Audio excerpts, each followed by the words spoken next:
এজন্য যারা বলবে ঈদে মিলাদুন নবী সকল ঈদের সেরা ঈদ, আপনি বলবেন আগে বলেন নবীর ঈদ সেরা না আপনারটা সেরা। তো তখন সে বলবে নবীর ঈদ সেরা, বলবেন নবীর ঈদের মধ্যে ঈদে মিলাদুন নবী নাই, তাই আপনারটা সেরা না, নবীর ঈদ সেরা। এজন্য মনে রাখবেন ৮ অথবা ৯, বলেন ৮ অথবা ৯, এই ২ তারিখে আল্লাহ রসুলের জন্ম, এই কথাটি বিশুদ্ধ তবে প্রসিদ্ধ নয়। ৮ অথবা ৯ রবিউল আউয়াল রাসূলুল্লাহ সাল্লাল্লাহু আলাইহি সাল্লামের জন্ম, এই কথাটি বিশুদ্ধ তবে কি নয়, বিশুদ্ধ নয়। এবার আমার সাথে বলেন ১২ই রবিউল আউয়াল নবীজির জন্ম, এই কথাটি প্রসিদ্ধ হলেও বিশুদ্ধ নয়। তাহলে ৮, ৯ বিশুদ্ধ হলেও প্রসিদ্ধ নয়, আর ১২ তারিখ প্রসিদ্ধ হলেও বিশুদ্ধ নয়। কোরআনের ৬৬৬৬টি আয়াত প্রসিদ্ধ হলেও বিশুদ্ধ নয়, ৬২৩৬টি আয়াত বিশুদ্ধ হলেও প্রসিদ্ধ নয়। না না, বুঝা ঠিক বলছেন। মিলাদ, মিলাদ অর্থ কি সবাই বলেন? তাহলে আমার ঘরে মিলাদ আছে মানে আমার ঘরে জন্ম আছে। আপনি যে বলতেছেন আমার ঘরে চলেন মিলাদ আছে মানে কেউ হবে, জন্ম নিবে। এজন্য আগে ক্লিয়ার হতে হবে এটা মিলাদ অর্থ কি। তা আপনি কেন বলেন যে বাসায় চলেন মিলাদ আছে, মিলাদ মানে জন্ম আছে, কেউ আপনার নাতি হবে? অনেক মানুষ এই কথা নিয়ে আমাদের সাথে তর্ক করতেছে, আরে ভাই মিলাদ অর্থ তো জন্ম, তা আপনি কেন এটা অন্য কিছু বুঝবেন? আপনারা বিভিন্ন ব্যানারে লেখেন মিলাদ মাহফিল মানে জন্ম, কারো জন্ম মাহফিল হবে এখানে? লেখে মিলাদ মাহফিল মানে জন্ম মাহফিল। যদি বলেন হ্যাঁ জন্ম মাহফিল, তাহলে লেখেন মিলাদ মাহফিল। মিলাদ মাহফিল অর্থ যদি হয় জন্ম মাহফিল মানে একজন এই মঞ্চে জন্ম নিবে, এটা যদি হয় সমস্যা নেই, লেখেন। বলেন দোয়া অনুষ্ঠান, বলেন সবাই দোয়া অনুষ্ঠান, দোয়া মাহফিল। হ্যাঁ এটাই বলতেছি আমি। মিলাদ অর্থ কি সবাই বলেন? মিলাদ অর্থ কি? তাহলে মিলাদুন নবী অর্থ মুহাম্মদ সাল্লাল্লাহু আলাইহি সাল্লামের জন্ম। আজকে থেকে যদি কেউ আপনাদেরকে বলে মিলাদ মানেন, আমার সাথে জবাব দিবেন, বলেন জন্ম অর্থে মিলাদ মানি। রবিউল আউয়াল মাসকে কেন্দ্র করে খুব মনোযোগ সহকারে শোনেন। ১ নাম্বার, ঈদ কি জিনিস। ২ নম্বর, ইসলামে ঈদ বলতে কি বুঝায়। ৩ নম্বর, মিলাদুন নবী মানি কি। ৪ নম্বর, নবীজির জন্ম বার কবে। ৫ নম্বর, নবীজির জন্ম তারিখ কবে। ৬ নম্বর, ঈদে মিলাদুন নবীর ইতিহাস দুনিয়াতে শুরু হইল কিভাবে। ৭ নম্বর, নবী তার জন্মদিনে কোনো আমল করেছেন কিনা। ৮ নম্বর, জন্মদিনকে কেন্দ্র করে কোনো বেদাত রুসুম ইত্যাদি হারাম। ৯ নম্বর, কেউ যদি বলে নবী তো নিষেধ করে না এই রেলি জশ্নে জুলুস বাইর করতে, আপনারা নিষেধ করেন কেন, এটার কি জবাব। ১০ নম্বর, কেউ যদি বলে বেদাত মানে যদি হয় নতুন আবিষ্কার, ফ্যান লাইট এগুলোও তো নতুন আবিষ্কার, তাহলে এটিরই বেদাত কর না কেন, এটার কি জবাব। ১১ নাম্বার, সর্বশেষ আপনাকে বলবে আমার আব্বাও তো গত ২০ বছর করছে, আমার জানা মতে আপনার দাদাও করছে গত ৪০ বছর, এটার কি জবাব। ১২ নাম্বার, বেদাতের মোকাবেলায় সুন্নাহের ব্যাপক প্রচার প্রসারণা চালানোর ১ নাম্বার দায়িত্ব হলো যুব সমাজের। কাদের? সুন্নাহের ব্যাপক প্রচারের ১ নাম্বার দায়িত্ব কাদের? বলতে পারেন হুজুরদের। হুজুর তো বলতেছি খতিব মসজিদের মধ্যে, আপনারা যদি এবার হুজুরের ওই মসজিদের কথাটা নিয়ে খালি সমাজে সমাজে প্রচার করে দেন তাহলে তো হয়ে গেল। ১ নম্বর, ঈদ মানে কি একটু মন দিয়ে শোনেন। ঈদ আনন্দ, খুশি, উৎসব প্রকাশ করা। ২ নম্বর, ইসলামে ঈদ বলতে কি বুঝায়, এটা আমাদের জানা দরকার। এই ব্যাপারে ৩টি হাদিস বলি, মন দিয়ে শোনেন।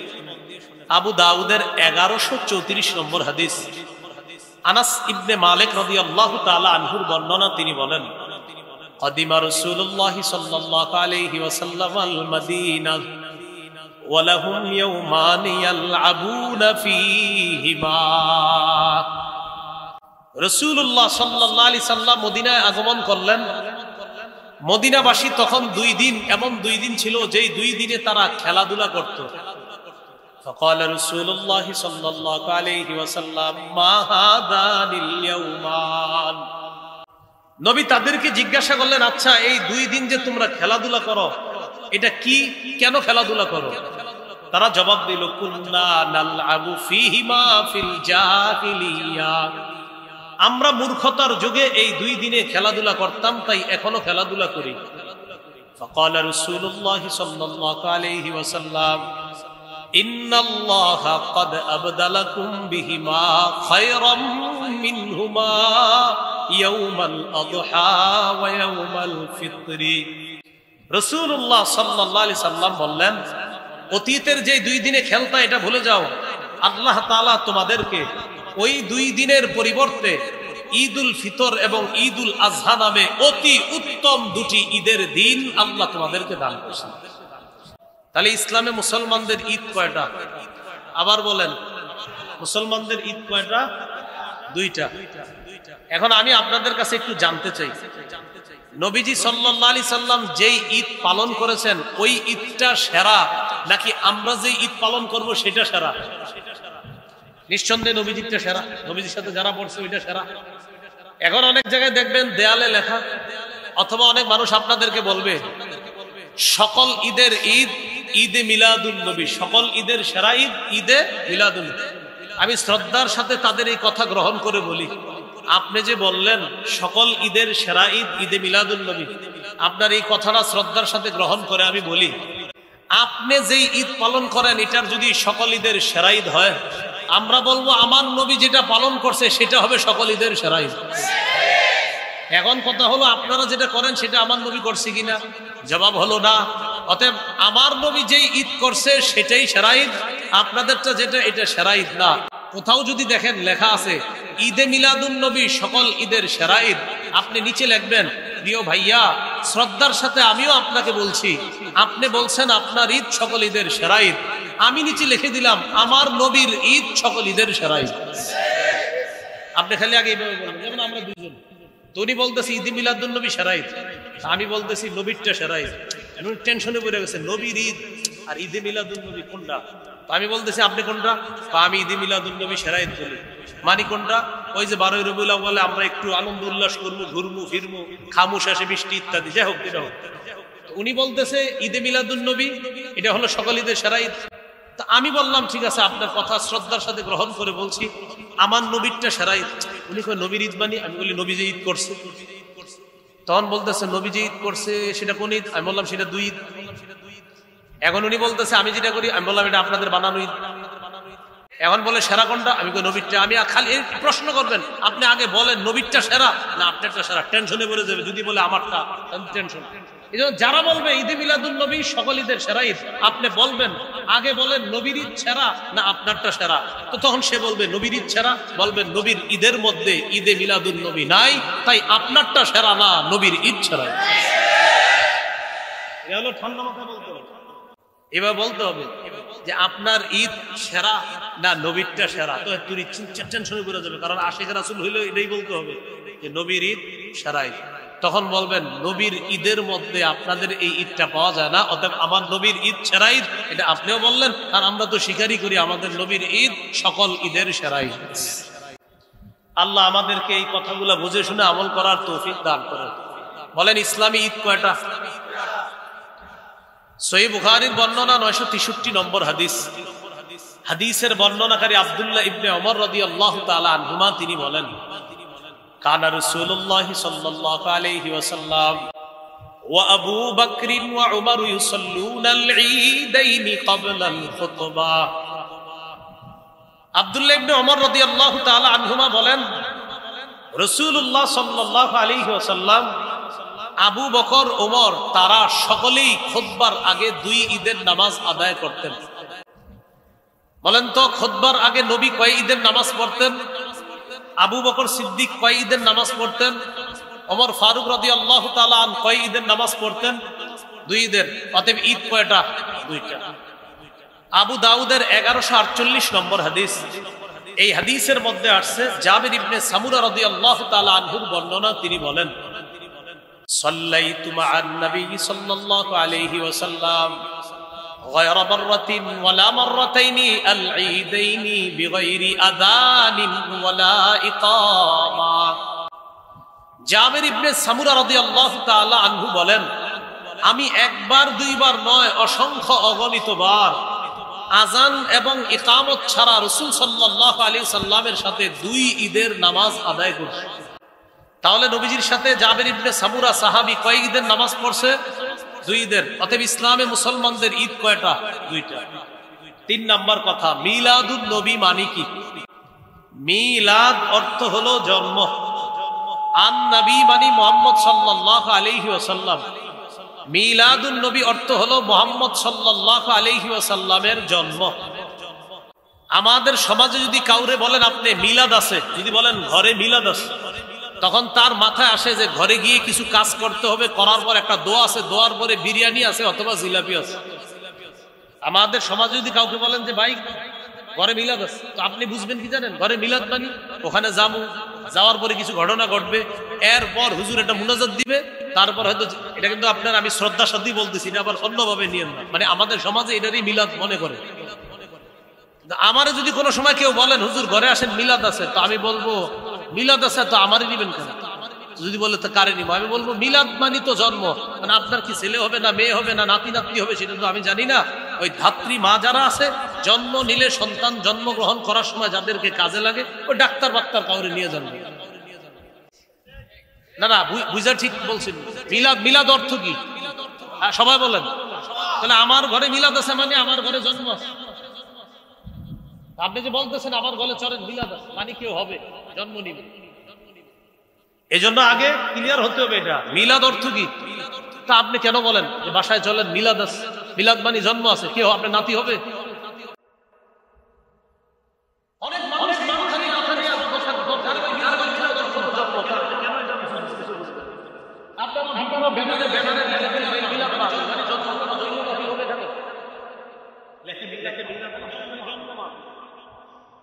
যদি বলেন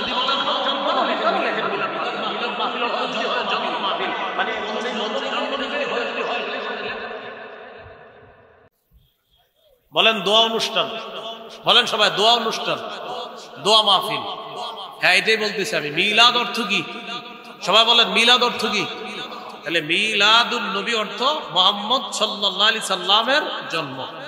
আজকে থেকে যদি কেউ আপনাদেরকে বলে মিলাদ মানেন, আমার সাথে জবাব দিবেন, বলেন জন্ম অর্থে মিলাদ মানি। আমার জিজ্ঞাসা করেন সবাই মিলাদ মানেন? জিজ্ঞাসা করেন জন্ম অর্থে মিলাদ মানি। এবার আপনাদেরকে আমি জিজ্ঞাসা করি মিলাদ মানেন? এই পুরাটা বলবেন। হ্যাঁ জন্ম অর্থে মিলাদ মানি। কারণ ও যদি বলেন মিলাদ মানি, তার ওর মাথায় তো এটা আসবে কিছু হবে ঘরে গিয়ে, এরপরে তারপর শেষে জিলাপি দিবে, এরকম। তাহলে মিলাদ মানেন জন্ম অর্থে মিলাদ মানে। তো মিলাদুন নবী অর্থ মুহাম্মদ সাল্লাল্লাহু আলাইহি সাল্লামের জন্ম। 4 নাম্বার কথা, নবীজির জন্ম বার কবে? মুসনাদে আহমদ 4 নাম্বার খন্ড 172 নম্বর পৃষ্ঠা। ওলিদা রাসূলুল্লাহ সাল্লাল্লাহু আলাইহি ওয়াসাল্লাম ইয়াউমাল ইসনাইন। রাসূলুল্লাহ সাল্লাল্লাহু আলাইহি সাল্লাম সোমবারে জন্মগ্রহণ করেছেন। 5 নাম্বার আলোচনা, নবীজির জন্ম তারিখ কবে? এটা সবাই একটু মন দিয়ে শোনেন। কেউ বলেন নবীজির জন্ম তারিখ 2 রবিউল আউয়াল, কেউ বলেন 8ই রবিউল আউয়াল, কেউ বলেন 9ই রবিউল আউয়াল, কেউ বলেছেন নবীর জন্ম 10ই রবিউল আউয়াল, কেউ বলেছেন 12ই রবিউল আউয়াল, কেউ বলেছেন 17ই রবিউল আউয়াল, কেউ বলেছেন রবিউল আউয়ালের 8 দিন বাকি থাকতে নবীর জন্ম, কেউ আবার বলেছেন রমজানের 12ই রমজান নবীর জন্ম। একটা কথা আপনারা আমার সাথে একমত হবেন আশা করি, যে নবীজির জন্ম নিয়ে মতভেদ আছে। এই ব্যাপারে আমি আশা করি একমত হবেন। কি আছে? মতভেদ আছে। আল্লামা মুহাম্মদ ইবনে কাসির রাহমাতুল্লাহি আলাইহি আল বিদায়া ওয়ান নিহায়ার মধ্যে তিনি সবগুলো তারিখকে উনি দুর্বল প্রমাণিত করে গুরুত্ব দিয়ে তিনি 3টা তারিখ আলোচনা করেছেন। কয়টা? 2 রবিউল আউয়াল, 8ই রবিউল আউয়াল, 12ই রবিউল আউয়াল। 2 রবিউল আউয়ালের আলোচনাটা একটু মন দিয়ে শুনুন।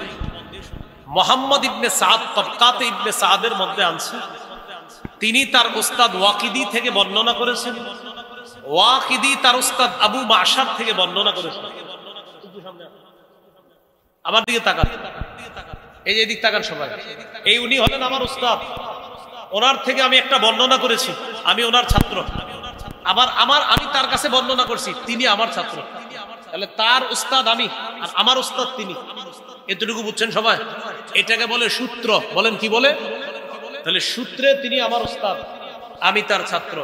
আবার আমি তার উস্তাদ, তিনি আমার ছাত্র, এগুলো সূত্র। তার উস্তাদ আমি, আমার উস্তাদ তিনি, এটাকে বলা হয় সূত্র। সূত্রে দুইজন আছে, একজনের নাম ওয়াকিদি, আরেকজনের নাম আবু মাশার। বুখারী শরীফের ব্যাখ্যা গ্রন্থের লেখক ইবনুল হাজার আসকালানী রহমতুল্লাহি আলাইহি তার কিতাব তাকরিবুত তাহযীবের মধ্যে তিনি আনছেন এই ওয়াকিদি, যিনি বর্ণনাকারী ওয়াকিদি, তার ব্যাপারে আনছে মাতরুকুন মাআসিআতি ইলমিহি, যে ওয়াকিদি তার অনেক এলেম আছে, এলেম থাকার পরেও তার বর্ণনা পরিত্যাজ্য, তার বর্ণনা গ্রহণ করা যায় না। আর ওই যে আবু মাশার, তার ব্যাপারে বলছে দাঈফুন ফির রিওয়ায়া, তিনি বর্ণনা করার ক্ষেত্রে দুর্বল। তারা এই সূত্রে বর্ণনা করেছেন উলিদা রাসূলুল্লাহ সাল্লাল্লাহু আলাইহি সাল্লাম ইয়াউমাল ইসনাইন, নবীজি সোমবার দিন জন্মগ্রহণ করেছেন। লিলাইলাতাইনে খালাতা মিন শাহরি রবিউল আউয়াল, রবিউল আউয়াল মাসের 2 তারিখে। এটা তাদের সূত্রে, কার? ওয়াকিদি এবং আবু মাশার। তাহলে ওয়াকিদি যিনি সূত্রে আছে তিনি পরিত্যাজ্য, তার বর্ণনা পরিত্যাজ্য। আবার সূত্রে যিনি আছেন আবু মাশার, তিনিও দুর্বল। ওই সূত্রে একজন হলেন দুর্বল, আর এই মনে করেন আমারে বসান ওই জায়গায়, আমি পরিত্যাজ্য।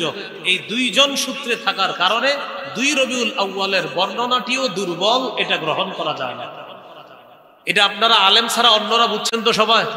সূত্রে 2 জন ব্যক্তি আছে যাদের উপরে কথা থাকার কারণে তাদের সূত্রে 2 রবিউল আউয়ালের বর্ণনাটি গ্রহণ করা যায় না, তাই 2 রবিউল আউয়াল বাদ রয়ে গেল। 8ই রবিউল আউয়াল এবং 12ই রবিউল আউয়াল। আমার সাথে একটা কথা সবাই বলেন, তাহলে মনে থাকবে। বলেন, হস্তি বাহিনী কাবায় যে বছর হামলা চালায়, ওই বছর রাসূলুল্লাহ সাল্লাল্লাহু আলাইহি সাল্লামের জন্ম। এ ব্যাপারে ঐতিহাসিকগণ প্রায় সকলেই একমত। তাহলে যে বছর রাসূলুল্লাহ সাল্লাল্লাহু আলাইহি সাল্লাম জন্মগ্রহণ করেছেন, ওই বছর কাবায় হস্তি বাহিনী হামলা চালায়, এই ব্যাপারে রাসূল সাল্লাল্লাহু আলাইহি সাল্লাম কি একমত? এই ব্যাপারে ঐতিহাসিকগণ একমত।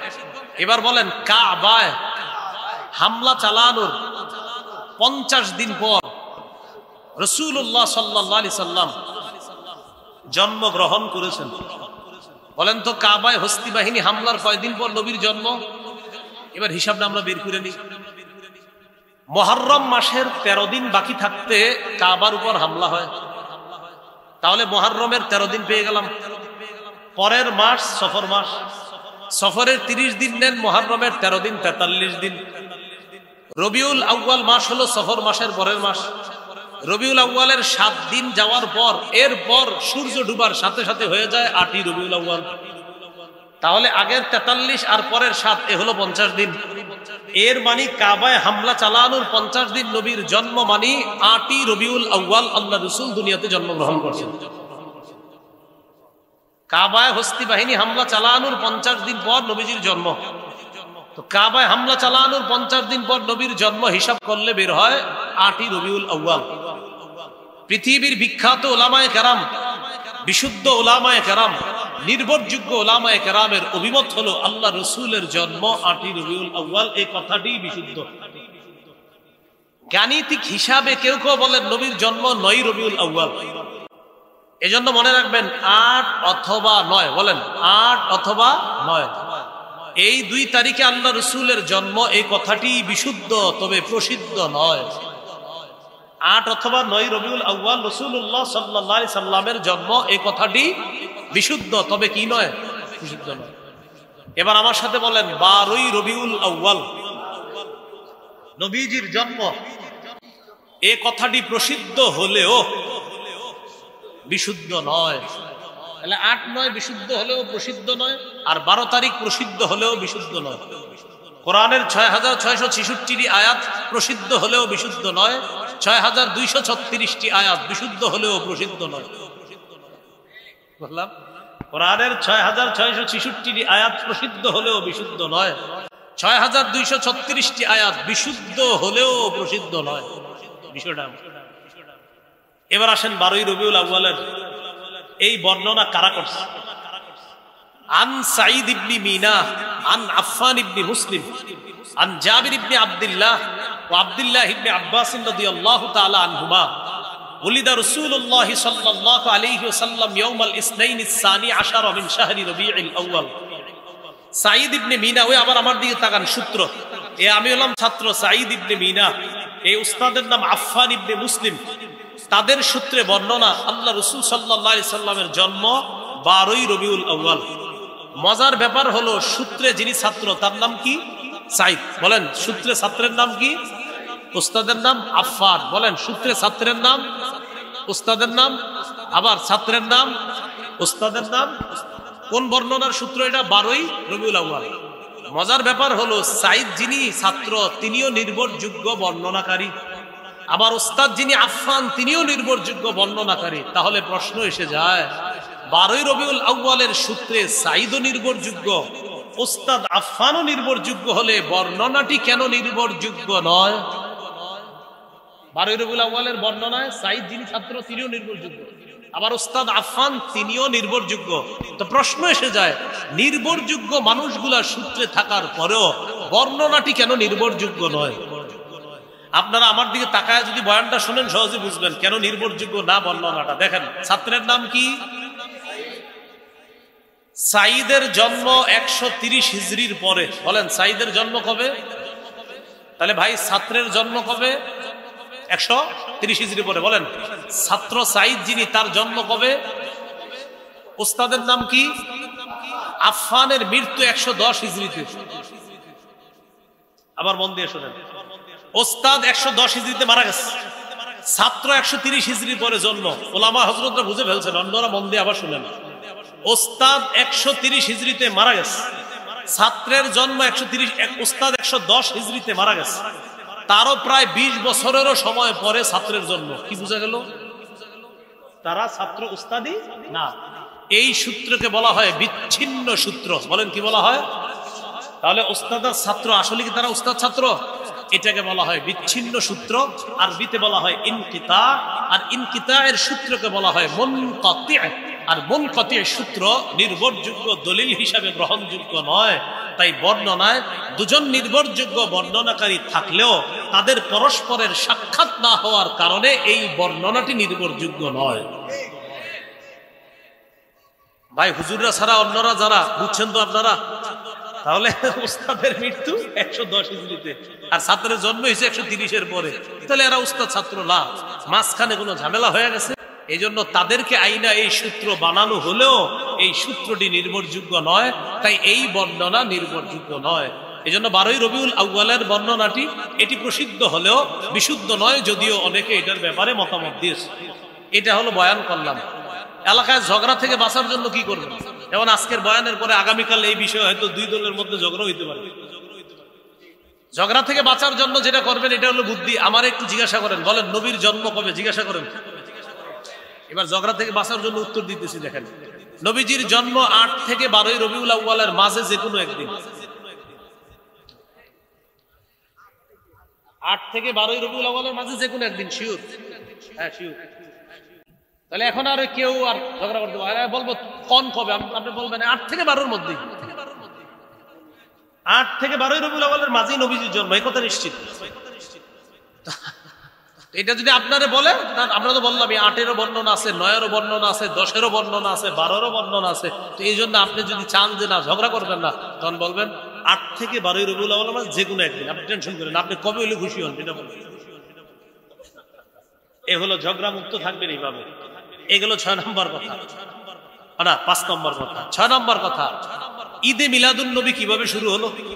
এটা আমার সাথে যদি একটু বলতে বলতে পড়াশোনা করে নেন মুখস্থ থাকবে। বলেন 604 হিজরিতে ইরাক দেশে মসুল শহরে বাদশাহ আবু সাঈদ মুজাফফর, জনৈক আলেম আবুল খাত্তাব ওমর ইবনে দিহিয়া, তার মাধ্যমে সর্বপ্রথম ঈদে মিলাদুন নবীর সূচনা করে। কত হিজরি? 604। কত হিজরি? কোন দেশে? শহরের নাম মসুল শহর, বাদশার নাম আবু সাঈদ। বাদশার নাম কি? আর যে হুজুরিদের বেদাত করতে গেলে কিন্তু একজন সাইনবোর্ডওয়ালা দাড়ি টুপিওয়ালা লাগবে। বেদাত যারা করে না দেখবেন সাইনবোর্ড টুপি দাড়িওয়ালা, এরপর একটা গাড়ির উপরে উঠবে আর চারোদিকে ফুল টুল দিয়া হেরে খুঁজে পাবেন না। তো এখন কথা হলো ওই বেদাতের যিনি লিড দিলেন তার নাম আবুল খাত্তাব ওমর ইবনে দিহিয়া। এই তার মাধ্যমে সর্বপ্রথম এই বেদাতের সূচনা হয়। তার ব্যাপারে ইবনে হাজার আসকালানী রহমতুল্লাহি আলাইহি বলেন, কাসীরুল ওয়াকিআতি ফিল আইম্মাতি ওয়া ফিস সালাফি মিনাল উলামা। এই লোকটা পূর্ববর্তী আলেমদের ব্যাপারে কটু মন্তব্য করতেন।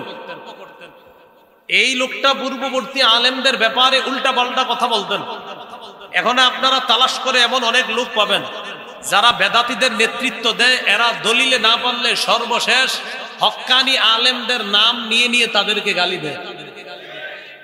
এখন এই গালির সূত্র কোত্থেকে আসছে?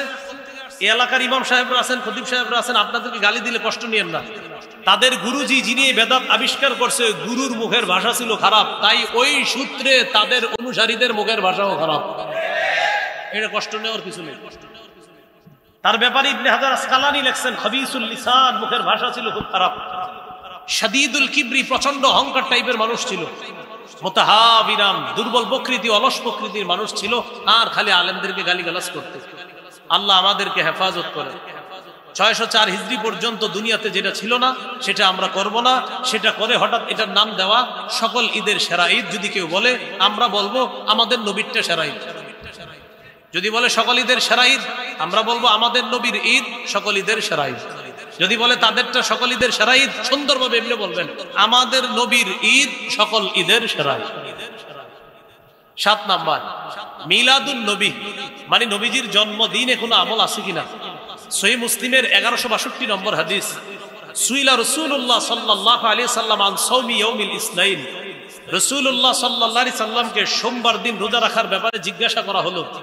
নবীজি বললেন, ইয়াউমুন গুলিতু ফিহি, সোমবার এমন একটা দিন যেই দিনে আমি জন্মগ্রহণ করেছি, তাই এই দিনে আমি রোজা রাখি। তাহলে নবীজি জন্মদিনে কি রাখতেন?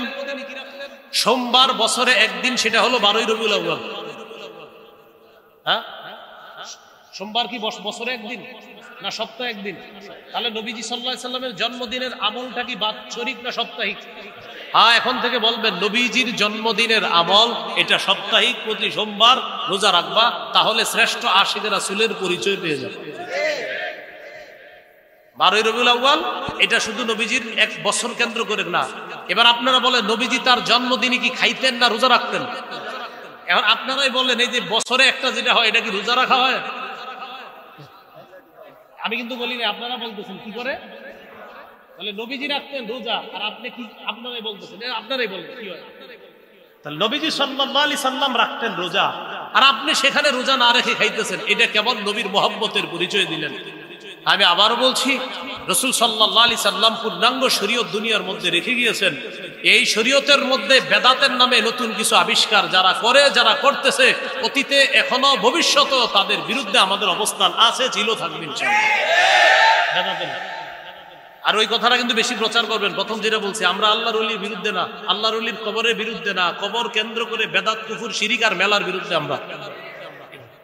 8 নাম্বার, জন্মদিন কেন্দ্র করে বেদাত করা যাবে না। রাসূলুল্লাহ সাল্লাল্লাহু আলাইহি সাল্লাম বাড়াবাড়ি করতে নিষেধ করেছেন। ইবনে মাজার 3085 নম্বর হাদিস, নবী বলেন, ইয়াকুম ওয়াল গুলুওয়া ফিদ্দীন, দ্বীনের ব্যাপারে, ধর্মের ব্যাপারে তোমরা বাড়াবাড়ি করা থেকে বাঁচো।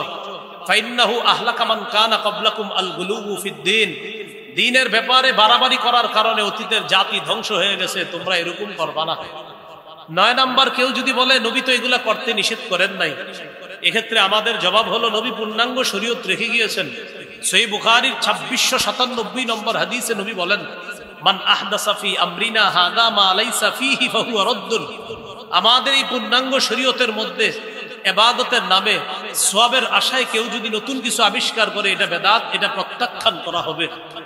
10 নম্বর কথা, কেউ যদি বলে লাইট, ফ্যান এইগুলা তো নতুন আবিষ্কার, এগুলাও তো বেদাত, এটার জবাবে আমি আপনাদেরকে বলবো, প্রিয় ভাইয়ারা, আপনারা এখানে যারা আছেন, আগামী 100 বছর 50 বছর যদি বাঁচেন, লাইট ফ্যান যদি আগামী 50 বছর নাও থাকে, আপনারা কি নামাজ ছেড়ে দিবেন? তাহলে লাইট ফ্যান থাকা না থাকার সাথে আমাদের শরীয়ত পালনের কোনো সম্পর্ক না। ফ্যান লাইট না থাকলেও আমরা ইবাদত করেছি আগে, লাইট ফ্যান থাকলেও এখনো আমরা ইবাদত করতেছি। বোঝা গেল, এই নতুন আবিষ্কারগুলা থাকলেও না থাকলেও আমরা ইবাদত করব, এটার সাথে শরীয়তের কোনো সম্পর্ক নেই। এই জন্য এটা দিয়ে সেটার দলিল দেওয়া যাবে না। 11 নাম্বার, সবচেয়ে কঠিন প্রশ্ন।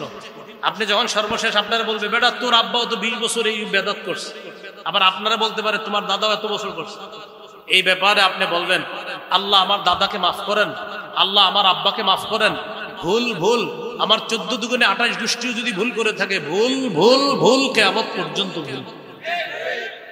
এটা জবাব দিয়ে দিবেন আপনি। সর্বশেষ কথা 12 নাম্বার, এটা আমার সাথে একটু যুব সমাজ সহ সবাই বলেন, বলেন বেদাতের পরিবর্তে আমরা ব্যাপকভাবে সুন্নাহের প্রচার করব। এত বেশি সুন্নাহের প্রচার করব, আমাদের সুন্নাহর প্রচারের ফলে বেদাতের যেন কবর হয়ে যায়।